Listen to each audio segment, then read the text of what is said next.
This week's episode is brought to you by Fairy Godmother Travel. They can help you plan a fantastic vacation to any Disney destination. Email them at Communicore Weekly at fairygodmothertravel.com and tell them that we sent you.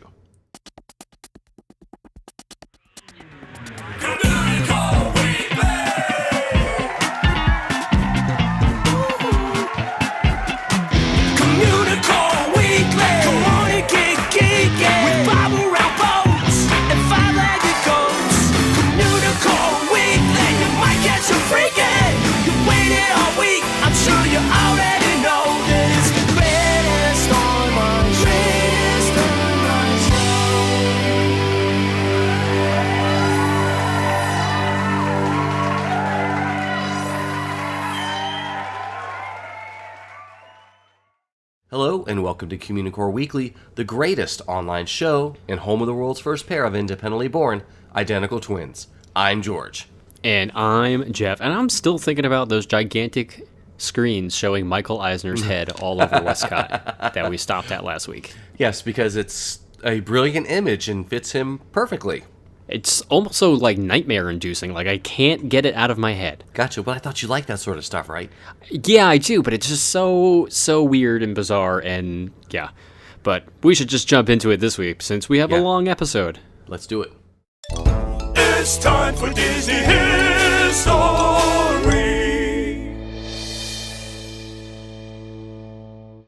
So like we just mentioned, last week we began our look at WESTCot by seeing where the Walt Disney Company was at the time of its inception and what things were going to be included in the park. And like we just said, we left off with a gigantic screen on the Ventureport with the face of Michael Eisner looking out over the entire park. Now, the future world in WESTCot would have been different from the one that we know in Epcot. As mentioned earlier, guests would be involved and actively participate in the action going on around them. The environments and attractions would be much more immersive, thereby allowing them to almost literally get lost in the world they were visiting. The Wonders of Earth Pavilion would allow guests to walk through exotic locations that they would probably never actually visit. They'd travel through a dense jungle and get lost in the rainforest. They would wander the desert, exploring the sandy wastelands and oases, and they'd swim underwater, living the life of a sea creature, and they'd freeze their butts off in the Arctic. Exactly. The Wonders of Living Pavilion would be pretty familiar to people who had visited Epcot Center. Of course, it would center on the human mind and the body, and it would feature some updated versions of attractions that we all know and love, such as Body Wars, Cranium Command, The Making of Me, and a unique brand new version of Journey into Imagination. And then there was the Wonders of Space Pavilion, and that would take you on a journey through the cosmos and would feature an attraction based on Charles and Ray Ohm's Power of 10 films. And John Horney, Imagineer extraordinaire, came up with this concept called Deck 13, and it was going to be sort of like a Tower of Terror, but in outer space. Ooh. So we're going to take you through the ride for a few moments here, because it's fascinating. The story was that you are working on a space station as crew members. You start off strapped in your vehicle to perform some routine maintenance, but the lights begin to flash. The universal sign that something is about to go wrong. Whoa, the lights flashed here. Oh, see? Oh, crap. Okay. Anyway, so you are brought past crew members in suspended animation, cryogenically sleeping, when you notice something is off about them. Though asleep, they have been ripped to pieces and are now dead. Some would say the big sleep, if you will, for that. So before you know it, you are whisked up into a black hole of sorts outside into the vacuum of space. And using a large dome screen in front of you and the movement of your vehicle, it would simulate the feeling of floating in space. But then, in the darkness in front of you, you would begin to see this figure emerge from deep space. And it winds up being another astronaut floating in space idly. But as he gets closer, you begin to see that he's not one of your team anymore, because he's actually dead, and he's coming right for you. So his hand would reach out and try to grab you, but at the last moment, you were whisked backward, because someone from your crew on the inside of the ship still turned on the tractor beam and brings you back in. And within the relative safety of the space station again, you breathe a sigh of relief, until the deadly astronaut is back in front of your face reaching for you. And asking you, who turned out the lights? Exactly. Who turned out the lights? Okay, so just as he's about to grab you, there's a bang, there's a clang, and then whoosh, down you fall into the bowels of the ship, out of harm's way. You free fall, spinning 180 degrees down in the darkness. You whiz past a quick pocket of light, which is actually a waiting area where other guests can watch you fall down and then plunge back into the darkness again. You then begin to move backward, faster on a track, and whoosh, over your head, he appears again, making one final attempt to grab you. When you escape, you are brought back to an offloading area where you get out of your vehicle, and away you go. It would have been similar in tone to the extraterrestrial alien encounter at the Magic Kingdom. Not for kids. But sounds way awesome. Yeah, it does. Right? So, John also designed a kids' play area based on Mars, with significantly less scary things in it, but showing off some scientific information on the Red Planet, and how scientists plan to terraform it in the future. And there was also a gigantic special effects show based in a theater that told the history of the universe from the Big Bang all the way to present day. So moving out of the Future World area, let's head over to the four corners of the world. Now, unlike Epcot, which focuses on individual countries, the four corners of the world would represent regions. This would not only allow the Imagineers to blend a variety of influences to make a more powerful emotional impact when people enter these areas, but it would also simplify the struggle to get international sponsors. You know how some of the World Showcase countries haven't been updated in a while? Well, this would eliminate that problem. So the first stop would be the New World, or as we like to call it, the Americas. So at one point in time, the entrance would have been similar to Disneyland's Main Street, to kind of create a similar feeling of when entering the area. But instead of Main Street, it would have been modeled after more of New York City or Philadelphia of 100 years ago. But then the idea evolved into representing the Americas before it was made into what we made it today. So it would include rainforest, jungles, and everything before man came in and took over. So the WESTCot version of the Land Pavilion would have featured something very similar to what Living with the Land is today. But the best part is that there would have been no Soarin'. As an extension to the pavilion, there would have been a big glass pyramid that would have housed a tropical rainforest. It would have been part of the main attraction of the pavilion, but also included restaurants, shops, and a great vantage point for the rest of the park. Which leads us to what's right outside of it, which was a scale representation of the Grand Canyon. This would have been the closest you could get to the Grand Canyon without actually being there. An updated version of the American Adventure would be the centerpiece attraction in this area as well. So just outside the Grand Canyon would have been the entrance to the subterranean world. Here you would travel beneath the Earth's surface to learn all about what lurks below. And you'll learn all about how the Earth itself was formed, what goes on every day, and you'll learn about rocks, but don't take it for granted. And there was also talk of having a ride similar to a Journey to the Center of the Earth, like they have at Tokyo Disney Sea as well. There was also a runaway bobsled ride with a ski lift that would bring you to the top of the mountain before you plunge down. This area would also represent Canada, with some totem poles to represent the northwest of the country, along with the Spirit Lodge. A child's play area themed to the North Pole would also be in this area. And if you took the Autopia cars to the Americas, this is also just about where they would let you off. You'd see the Jazz Hall, the Mount Shasta Mystery Tunnel, and our personal favorite, Senor Toro's Tijuana Taxi. I don't know what it would have been, but I would have loved it based on the name alone. I wonder if there's any similarity to Roger Rabbit's. Maybe, who knows? Maybe, who knows? Okay. So moving toward the middle of the map, we'd be in South America. So it is here that you'd be surrounded by all the beauty of the land and experience shows about the Incas and the Aztecs to learn about their culture. And there'd also be a village market with shops and restaurants. Our next stop would be Europa, or sometimes referred as the Old World. It would have had a few different feels to it. Part of this area would combine high-tech shows and proven attractions. The popular Circle Vision film The Timekeeper would have found a permanent home here after being booted from all the other parks. The proposed Russian pavilion for Epcot that was never built, well, that would have gone here too, along with a show exploring its culture. A Greek amphitheater would provide additional entertainment and John Stamos' yogurt, and the kids would have had fun in the Tivoli Gardens playground. A James Bond-style chase aboard the Trans-European Express Railroad featuring famous European buildings zooming past outside the window would be the must-do attraction. But the other part of it would have evoked the old world feeling of Europe.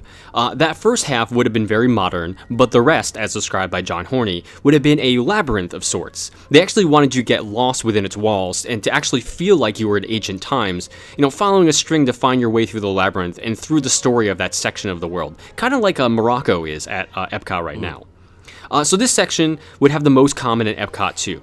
It would actually transition from country to country very clearly, but a lot of countries were represented here with some sort of attraction for each. And Paris would even have catacombs for the kids to play in. I mean, nothing says kids fun like playing with skulls, right? Fun. Yes, So, until Daddy took the skull away. Ooh, that was good. Each country was not really in a linear fashion here. They were more of a, this is the best time period for this country, so let's go with that. But right smack in the center was a big cathedral dome, which was common in European cities. They would also be where the boats that would have gone all around the park would have been. Think of them like the train at Disneyland mixed with pirates, in a way. We'll come back to them later, but just remember that. So when you first entered this section, though, you'd come to Pax Romana, which was Rome at its apex. And then you'd travel into the Fall Room and into the Dark Ages, filled with witchcraft and spells and rituals and so on, probably human sacrifice, whatever, no big deal. But then you'd move on to the time of the Knights and Kings, and then part of this area would have had buildings alluding to different pieces of a chess set as well. And then onto the Renaissance, King Louis, and ending in the modern-ish Europe, the section that George was discussing earlier, but totally skipping all the bad parts of European history, because this is a theme park after all. Gee, no Black Plague ride? No Black Plague, no French Revolution, none of that stuff. Or the Spanish Inquisition, because nobody expects Nobody that. expects it. Exactly. So, moving along to the next of the four corners, in the world of Africa, you could take a raft ride down the fictional Kongobezi River, listen to African drummers, wander through a farming culture exhibit, or an Egyptian palace. It was around this time that Tony Baxter came up with an idea to have a hotel built directly into the park. It changed the landscape of this area quite a bit, as the hotel would have been situated right behind the pyramids. So one of the shows they planned to have in this section was Three Great Religions of the World. So at the time, Michael Eisner said something like, I want you to do a show that everyone will enjoy and will find perfectly in concert with their particular religion. Obviously, that's practically impossible, especially today. So Imagineers instead created a show that depicted the 7 days of creation and avoiding all of the problems between the Muslim and the Jewish and the Christian variations of that. Wow. So the Storyteller Tree was where they would tell stories of African history, along with the Tishman African Art Exhibit, the world's largest African art exhibit. This would have been the permanent home for that show. And then finally, we have the world of Asia. This is where the big e-ticket thrill ride would have been, called home. Ride the Dragon, as it was called, would have been a roller coaster that followed along the Great Wall of China into the Dragon's Teeth Mountain. The trains would be designed to look like Chinese lion dragon that you often see in parades, and at its crest, the roller coaster would feature red and gold silks that would obscure the view outside the park. Architectural details from Japan, China, and India would have blended together to create a memorable environment and one heck of a ride. So one of the things you may have noticed that we said that there is specifically something for kids in every area of the four corners.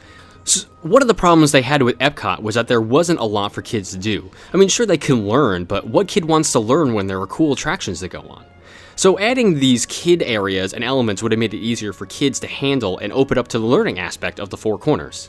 So let's take a step back and talk about that boat ride that we mentioned in the Old World/Europe section. WESTCot would have been home to the longest attraction in Disney history with this boat ride called the River of Time. It would have connected the four corners of the world and future world. The entire loop would take 45 minutes if you stayed on it from beginning to end, and you could have loaded at any one of the 5 areas or points. The trip would take about 9 minutes between each stop.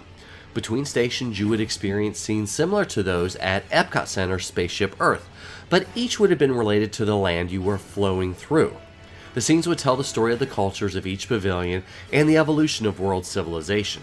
For instance, if you were leaving Asia and going into Europe, you would see the forming of ancient Greece and Rome, and the burning of Rome, and then the resurgence and the Renaissance.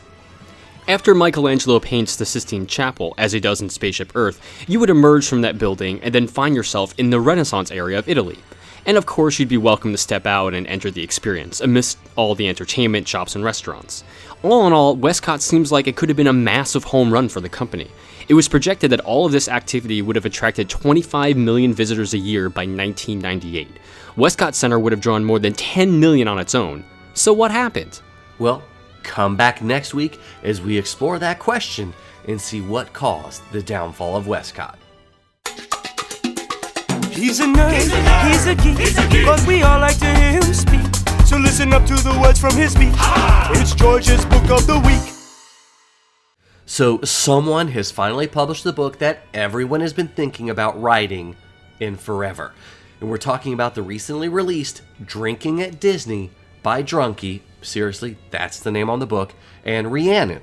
It's a guidebook from Bamboo Forest Publishing that covers every single drinking location at Walt Disney World. It includes full bar menus, as well as tips and tricks for your visit. So, the first impression that I got when this book arrived was, number one, wow, they drank a lot. The second impression was how gorgeous the book was. I mean, seriously, for a book about drinking, it has this really cool, whimsical design that actually perfectly suits the style of the book itself. Its entire layout is like really nice and wonderful to look at, and it stands out as a really good-looking book about getting drunk. Yeah, so Shannon Lasky, who did the really amazing go-to guide for Disneyland, handled the artwork and layout for the book, which I think is one of its strengths. It truly is incredible, the book. Still, the reason to grab this new title is simply to have an amazing resource for enjoying libations at Walt Disney World. And it's an astounding reference guide. It's funny, charming, slightly sadistic, and quite sardonic. Drunky and Rhiannon are more hosts than writers, and it shows. And by the first few pages of the book, you understand that you're in for a real treat, especially with the running gags. It's interesting to me how easily their back and forth translates onto the page, and with one of them interrupting the other with their comments. Oh, really? Yeah. Okay. Go figure, right? Huh. So it's extremely well done, unlike our show, and it's never jarring, but it's like really hilarious all the time. And I know we've talked about the layout and the author, so let's talk about the meat of the book a little bit. It's good. It's really good. I mean, there's never been a more complete guide to drinking around Walt Disney World before, and one done in such a way that's not a chore to read, so this one is absolutely worth every single page. Yeah, so Drinking at Disney has 11 chapters. That includes the bar at the Magic Kingdom, the one place to drink, everything at Epcot, the few at Disney's Hollywood Studios, the Animal Kingdom, all the water parks, everything at Disney Springs, all the hotels, and the pool bars as well. And there are quite a few drinking plans included. And there are actually 111 bar reviews, which is slightly less than the number of books that we've reviewed on this show. So they must know what they're talking about, right? Yeah. The book is also populated with hilarious lists like the best bars to have an affair at, or the best bars for a breakup, and so on like that. And, I mean, yeah, they're played for tongue-in-cheek comedic value, but they actually are quite well-researched and, on the money for what you may be looking for. Just don't blame them if something goes wrong either way. Yeah, and there are photos for each of the bars as well. And they also include hashtag drunkies, which would sort of be selfies of them with a bottle in front of their face. And, if I only have one complaint, it's I'd rather see more photos of the bars and less of them. Just because it's just a drink in front of their face. It's kind of weird. Yeah. It's not a big complaint either, since there really is not much to complain about with this book at all. There are so many great aspects of the book that I'm hard-pressed to pick out a favorite, except that the sense of humor and the writing is wonderful. I mean, seriously, for people like us, this book has been a long time coming, and I think Drunky and Rhiannon did a masterful job of doing it. There was a lot of drinking and/or research that went into the making of the book. And I commend them for taking one for the team and traveling to every single bar across Walt Disney World in order for us to enjoy it. And I'm sure it was hard work, but somebody has to do it. Yeah, and this book isn't just for the people who want to do nothing but drink on their Disney vacation. The book offers something for everyone, especially people that might be just looking for a fun night out, or just want to try a different type of bar or a drink that they may never experience, while they're at Walt Disney World.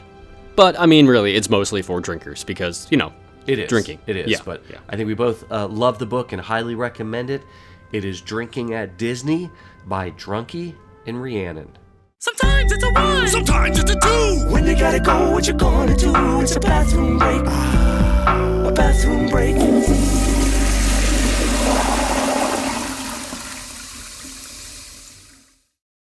So we usually get a lot of listener submissions on the show, but this one was by far the most in-depth. So Rick Webster, who is a longtime cadet, he sent in this bathroom, the best bathroom break really that we've ever gotten, and it's basically its own history segment. So we're just going to read some of it here for you guys.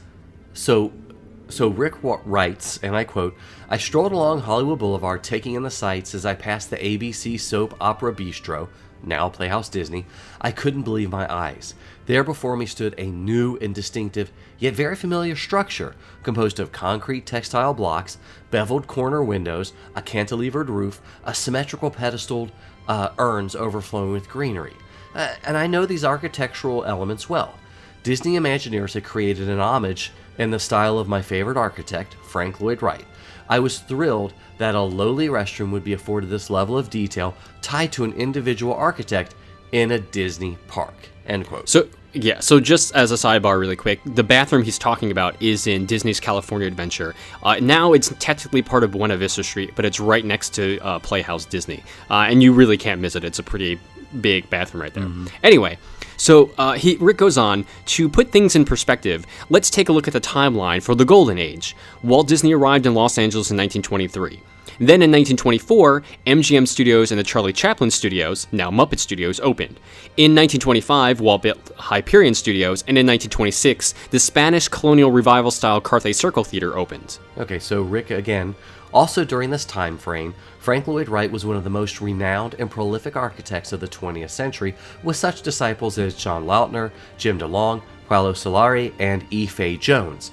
And as the father of organic architecture, Wright created iconic structures like Falling Water in Pennsylvania in 1938 that stand today as a testament to his amazing prowess and creativity.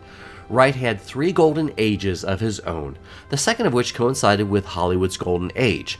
And during his, quote, California period, Wright was an architectural force to be reckoned with as he developed his legendary concrete block style, creating one signature textile block pattern for each residence he designed. So, following the construction of the Hollyhock House in Los Angeles in 1921 and the Imperial Hotel in Japan in 1923, Wright focused on 4 residences for his concrete block construction during the period of 1923-1924, including the Millard House in La Miniatura in Pasadena, and then the Freeman, Storer, and Ennis houses in Hollywood.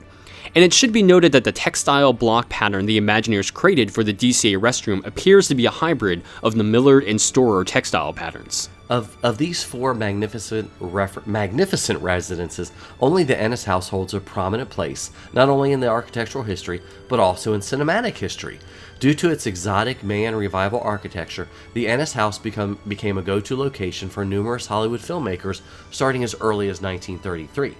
The house was featured in the film House on Haunted Hill in '59, The Day of the Locust in 1975, Blade Runner in 1982, and even in Buffy the Vampire Slayer and Twin Peaks television series. Key areas of the Ennis house have appeared or been recreated for film and television series, including The Karate Kid 3, Predator 2, and Star Trek The Next Generation. The house has also been used as a location for commercials, fashion magazine shoots, and music videos. Disney itself recreated sections of the Ennis house in detail, including the patterned art glass for the Rocketeer. Wright's textile block architecture holds a very special place in Cadet Rick's heart for 2 key reasons. First, he's obviously a huge fan of Frank Lloyd Wright and all of his work. And second, he personally assisted with the restoration and rehabilitation of the Ennis house when it was red tagged as structurally unsound following the 1994 Northridge earthquake and battered relentlessly by the violent rainstorms that followed. So Rick submits to Wright's richly textured ornamental textile block designs, and he says they're an integral part of the architectural and cultural fabric of Los Angeles. His creations are treasure jewels from Hollywood's golden age and cinematic history. And Rick thinks that Disney should be applauded for creating this beautiful and unique restroom in Hollywoodland at Disney California Adventure, simply because it has the right stuff. So, as we said, this is a pretty in-depth look at the bathroom, considering the outside looks gorgeous and the actual restroom itself is just, it's okay. And it's not even flushing on their own terms, so, I mean... It's better on the outside, really. But a big thanks to Cadet Rick for writing this up and really researching this amazing bathroom. Sometimes you might see it, sometimes you don't. Hey, look, what's that? It's a five-legged goat. In 1932, the silly symphony short Flowers and Trees made history as the first animated film produced in color. So, what does that have to do with Disney's Wilderness Lodge? Well, if you head over to the Sturdy Branches Health Club, where you can work out and pump some iron, you'll have to pay close attention to the doors leading into it. The windows on the doors themselves have outlines of the trees from the short, and they're all lifting weights and showing off their muscles, so it's kind of interesting. Yeah, it's a strange thing. I thought you were going to go with the Wilderness Lodge was the first Disney resort in color. I mean, it could be. It could be. Maybe. That's probably a lie, though. That's definitely a lie. It should be a lie. But what's not a lie is that we are still giving away a prize every week in our Year of a Million or So limited time Cadets weekly prize giveaway. Okay, I'll take that one. Yeah, sort of there. So for those of you who aren't familiar with it, every week we're giving out a prize. And all you have to do is email communicoreweekly@gmail.com with your name and address so we can mail that prize to you. We still have a handful of weeks left to get your name entered into the drawing. We're getting there, kids. We're almost done. Okay, so this week's winner, who's going to win a wonderful Fairy Godmother Travel prize package from Teresa Corey. The winner is Marty C. from DeBerry, Florida. Yay! Hooray, Marty! Congratulations, sir. So, Marty, don't forget to send us a photo of yourself, whether you email it to us or put it on Twitter or Facebook. We would love to see you enjoying the wonderful prize that Fairy Godmother Travel sent you. Yes, please do. Okay, well, thank you guys so much for watching and listening to another episode of Communicore Weekly.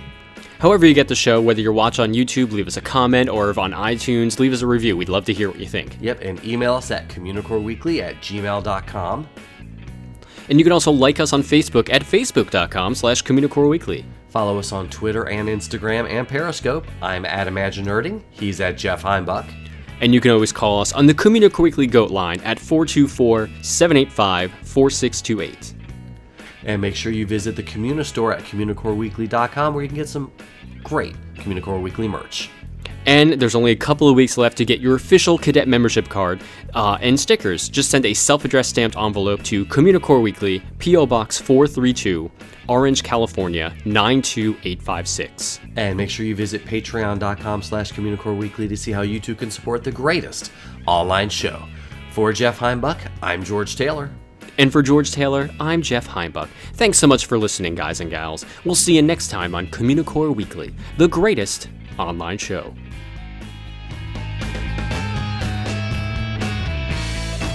Canadian 10.